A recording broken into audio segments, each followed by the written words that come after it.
Chapter 3. Joe. Joe had curly hair, but he didn't know how much hair he had. He couldn't count that high. In fact, he couldn't count at all. When all the other children went to recess, Mrs. Jules told Joe to wait inside. "Joe," she said, "how much hair do you have?" Joe shrugged his shoulders. "A lot," he answered. "But how much, Joe?" asked Mrs. Jules. "Enough to cover my head," Joe answered. "Joe, you're going to have to learn how to count," said Mrs. Jules. "But Mrs. Jules, I already know how to count," said Joe. "Let me go to recess." "First count to 10, said Mrs. Jules. Joe counted to 10. 6, 8, 12, 1, 5, 2, 7, 11, 3, 10. "No, Joe, that is wrong," said Mrs. Jules. "No, it isn't," said Joe. "I counted until I got to 10. "But you were wrong," said Mrs. Jules. "I'll prove it to you." She put 5 pencils on his desk. "How many pencils do we have here, Joe?" Joe counted the pencils. 4, 6, 1, 9, 5. "There are 5 pencils, Mrs. Jules." "That's wrong," said Mrs. Jules. "Well, how many pencils are there?" Joe asked. 5, said Mrs. Jules. "That's what I said Joe. "May I go to recess now?"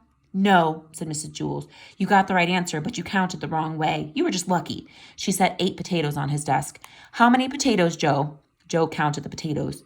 7, 5, 3, 1, 2, 4, 6, 8. "There are 8 potatoes, Mrs. Jules." "No, there are 8, said Mrs. Jules. "But that's what I said Joe. "May I go to recess now?" "No, you got the right answer, but you counted the wrong way again." She put 3 books on his desk. "Count the books, Joe." Joe counted the books. 1,000, 1,000,000, 3, 3, Mrs. Jules. "Correct," said Mrs. Jules. "May I go to recess now?" Joe asked. "No," said Mrs. Jules. "Well, may I have a potato?" asked Joe. "No. Listen to me. 1, 2, 3, 4, 5, 6, 7, 8, 9, 10, said Mrs. Jules. "Now you say it." 1, 2, 3, 4, 5, 6, 7, 8, 9, 10, said Joe. "Very good," said Mrs. Jules. She put 6 erasers on his desk. "Now count the erasers, Joe, the way I showed you." Joe counted the erasers. 1, 2, 3, 4, 5, 6, 7, 8, 9, 10. "There are 10, Mrs. Jules." "No," said Mrs. Jules. "Didn't I count right?" asked Joe. "Yes, you counted right, but you got the wrong answer," said Mrs. Jules. "This doesn't make any sense," said Joe. "When I count the wrong way, I get the right answer. And when I count the right, I get the wrong answer." Mrs. Jules hit her head against the wall 5 times.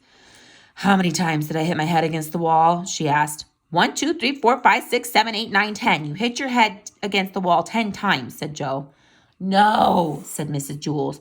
4, 6, 1, 9, 5. "You hit your head 5 times, said Joe. Mrs. Jules shook her head no and said, "Yes, that is right." The bell rang and all the other children came back from recess. The fresh air had made them very excited, and they were laughing and shouting. "Oh, darn," said Joe. "Now I missed recess." "Hey, Joe, where were you?" asked John. "You missed a great game of kickball." "I kicked a home run," said Todd. "What was wrong with you, Joe?" asked Joy. "Nothing," said Joe. "Mrs. Jules was just trying to teach me how to count." Joy laughed. "You mean you don't know how to count?" "Counting is easy," said Mauricia. Now, said Mrs. Jules. "What's easy for you may not be easy for Joe, and what's easy for Joe may not be easy for you." "Nothing's easy for Joe," said Mauricia. "He's stupid." "Well, I can beat you up," said Joe. "Try it," said Mauricia. "That'll be enough of that," said Mrs. Jules, and she wrote Mauricia's name on the blackboard under the word discipline.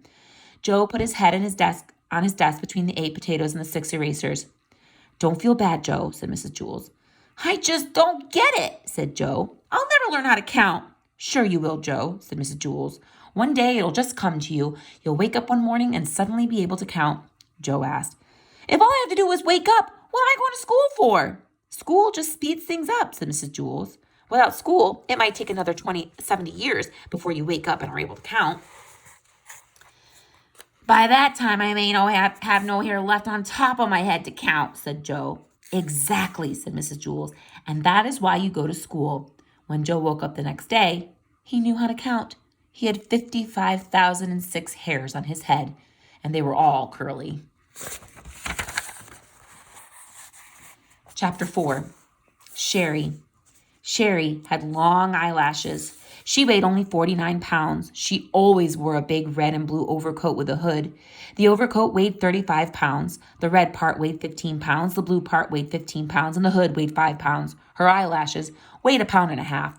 She sat next to the window in Mrs. Jewls' class. She spent a lot of time just staring out the window. Miss Jewls didn't mind. Mrs. Jewls said a lot of people learn best when they stare out a window. Sharie often fell asleep in class. Mrs. Jewls didn't mind that either. She said that a lot of people do their best learning when they're asleep. Sharie spent all of her time either looking out the window or sleeping. Mrs. Jewls thought that she was the best student in class. One afternoon it was very hot. All the windows were open, yet Sharie still wore her red and blue overcoat.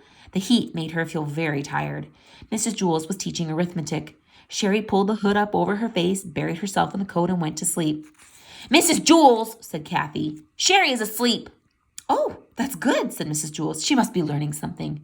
Mrs. Jewls continued with the lesson. Sharie began to snore. Mrs. Jewls, Sharie is snoring, said Kathy. Yes, I can hear her, said Mrs. Jewls. She must be learning an awful lot today. I wish the rest of you could be like her. Sharie began to toss and turn. She flopped over the top of her desk and then rolled over on top of Kathy's desk, and then she rolled back the other way. Kathy screamed. Sharie rolled out the window. She was still sound asleep. As you know, Mrs. Jewls' class was on the 30th story of Wayside School, so Sharie had a long way to go. After she had fallen 10 stories, Sharie woke up. She looked around. She was confused. She wasn't in Mrs. Jewls' class, and she wasn't at home in bed. She couldn't figure out where she was. She yawned, pulled the hood back over her eyes, and went back to sleep. By that time, she had fallen another 10 stories. Wayside School had an exceptionally large playground. Louis, the yard teacher, was way over on the other side of it when he happened to see Sharie fall out of the window. He ducked under the volleyball net, hurtled past the kickball field, hopped over the hopscotch court, climbed through the monkey bars, sped across the grass, and caught Sharie just before she hit the ground. The people in Mrs. Jewls' class cheered. Sharie woke up in Louis's arms. Darn it, Louis, she said. What you gonna wake me up for? I'm sorry, Sharie, said Louis. I'm sorry, Sharie repeated. Is that all you can say? I was having a wonderful dream until you woke me up. You're always bothering me, Louis. I can't stand it. She laughed, and then she hugged him around the neck. Louis carried her back up 30 flights of stairs to Mrs. Jewls' room. That evening, when Sharie went to bed, she was unable to fall asleep. She wasn't tired.